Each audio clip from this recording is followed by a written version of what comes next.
नमस्कार, आप सबको मेरा सादर प्रणाम। जी सर। देखिए, यह एक बहुत ही आवश्यक कदम है चुनाव आयोग का।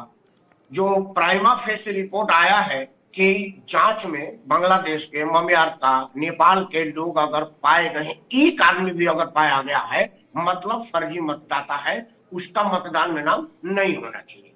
लेकिन चूंकि क्या है कि हमारे यहाँ ना किसी बात का मुद्दा बनाया जाता है और दलित, अल्पसंख्यक, गरीब, तीन चीज जरूर जोड़ा जाता है।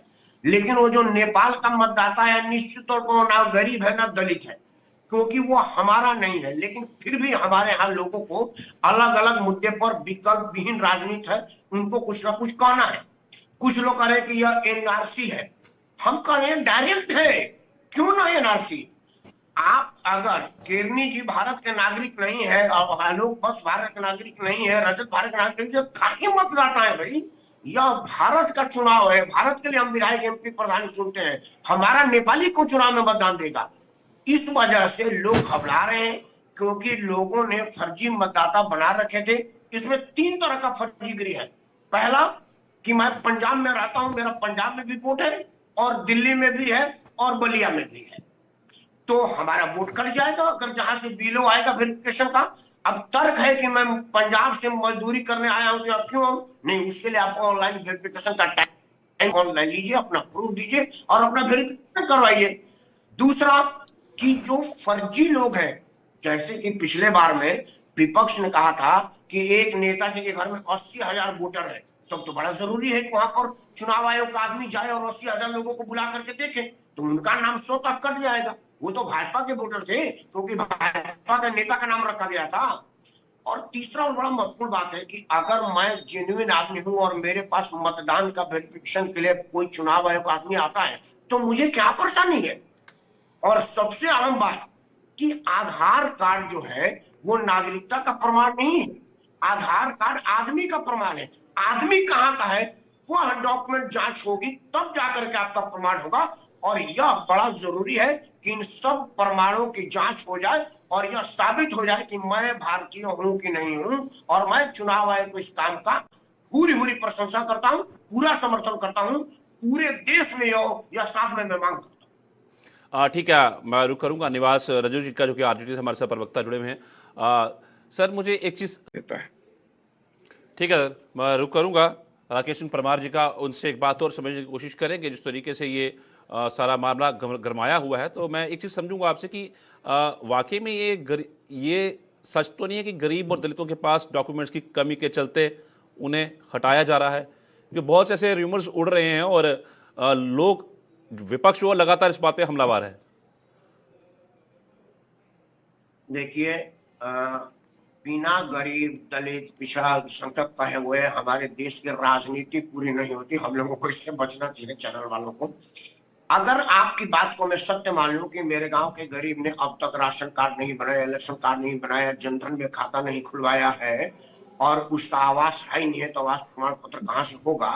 तो यह वहां के इलाके के विधायक के लिए, गांव के प्रधान के लिए डूब मरने की बात है। और इलेक्शन कमीशन का इसमें प्रोविजन है, जब बीएलओ उसके घर आएगा तो वो ये बताएगा कि मैं भारत का नागरिक, 50 साल से 60 साल से अगर आदमी रह रहा है और उसका यहाँ पर कोई डॉक्यूमेंट नहीं है, तो यह उस बीएलओ के लिए भी बड़ा चिंता का विषय है। सर्वे में रिपोर्ट आए तो कि भाई फलाना गांव में इतने हजार लोग थे जिनका कुछ भी नहीं था, तो एक अलग बहस उठेगी और एक अलग सोच का विषय उठेगा। इसमें तो मैं समझ रहा हूँ कि विपक्ष को सबसे पहले आकर के भाग लेना चाहिए और उनको खुद कहना चाहिए कि देखो, ये राकेश सिंह परमार उत्तर प्रदेश के बलिया का रहने वाला है और इसका ना तो आधार कार्ड है, ना पैन कार्ड है, ना वोटर लिस्ट में, ना घर में नाम है, ना कुछ घर है, कुछ भी नहीं है।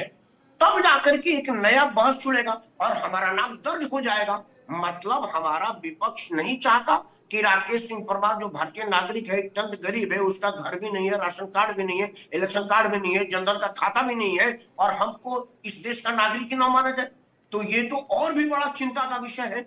केरनी भाई, सवाल यह नहीं है। सवाल यह है कि हमारे यहाँ चूंकि क्या है कि हम ही एक ऐसे आदमी हैं जो दाऊद इब्राहिम के नाम पर भी लड़ाई लड़ सकते हैं कि वो मुसलमान है, इसलिए हम उसके समर्थक हैं। हम उस आदमी का नाम कर सकते हैं जिसने मगध विश्वविद्यालय फूंक दिया था, जिस आदमी ने पाटलिपुत्र में आग लगा दिया था हमारा मगध यूनिवर्सिटी में, हम उसका चर्चा कर सकते हैं। क्यों? क्योंकि हमको बोलने की आजादी है और हमको बोलने पर कोई प्रश्न नहीं करता। अब इससे बुरा क्या होगा कि मैं इस बात की मांग कर रहा हूं कि बांग्लादेशियों के वोट को ना काटा जाए, गरीब है उसको ना काटा जाए। आपको तो बढ़ चढ़ के भाग लेना चाहिए, अपने कार्यकर्ताओं की टोली लगा देनी चाहिए चुनाव आयोग के साथ।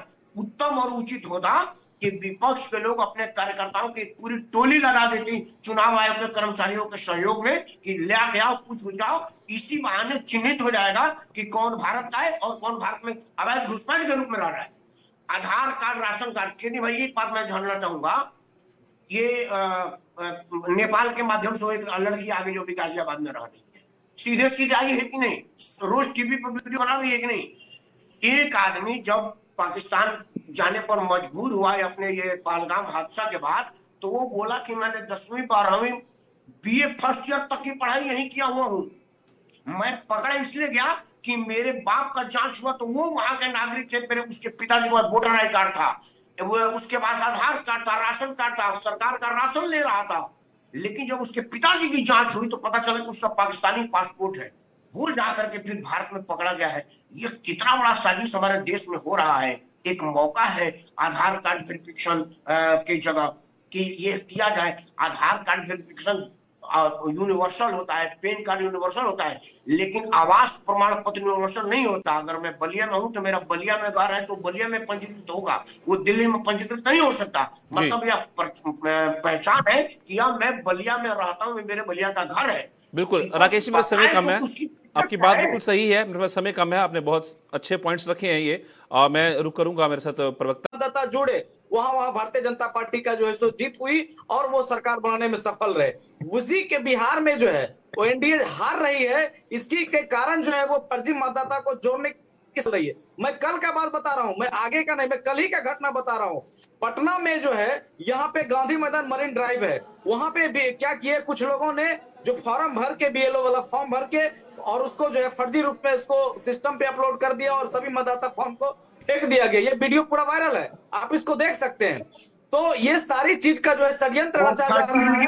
अभी जैसे कि परमार साहब बोल रहे थे और भाजपा के प्रवक्ता कह रहे थे कि ये नागरिकता सिद्ध करने के लिए है, तो नागरिकता सिद्ध माने सुप्रीम कोर्ट का मैं सम्मान करता हूं, माननीय जस्टिस धौलिया और जस्टिस जयवाला ने भी कहा है इलेक्शन कमीशन ऑफ इंडिया को कि नागरिकता सिद्ध करना आपका काम नहीं है, ये होम मिनिस्टर का काम है। हम बताते हैं कि ये जो स्पेशल इंटेंसिव रिवीजन में नागरिकता सिद्ध करने का क्या मतलब है, और ये नागरिकता सिद्ध करके यह जो है एनआरसी लागू करना चाहती है, दावे के साथ कह सकता हूं मैं। और दूसरी बात, भारतीय जनता पार्टी का हमेशा से मुस्लिमों के खिलाफ हमेशा से ये जो है भारतीय जनता पार्टी हमेशा से उसके अधिकार को वंचित करने का काम करने का कोशिश करती है हमेशा से। इसलिए हम जो है भारत में जो दलित है, गरीब है, अल्पसंख्यक है, उसके हित की रक्षा करने के लिए हमारे जो इंडिया महागठबंधन है, एक भी वोट छूटेगा नहीं और एक भी दलित, अल्पसंख्यक, अति पिछड़ा और पिछड़ा का वोट देने के अधिकार से वंचित नहीं होने देंगे।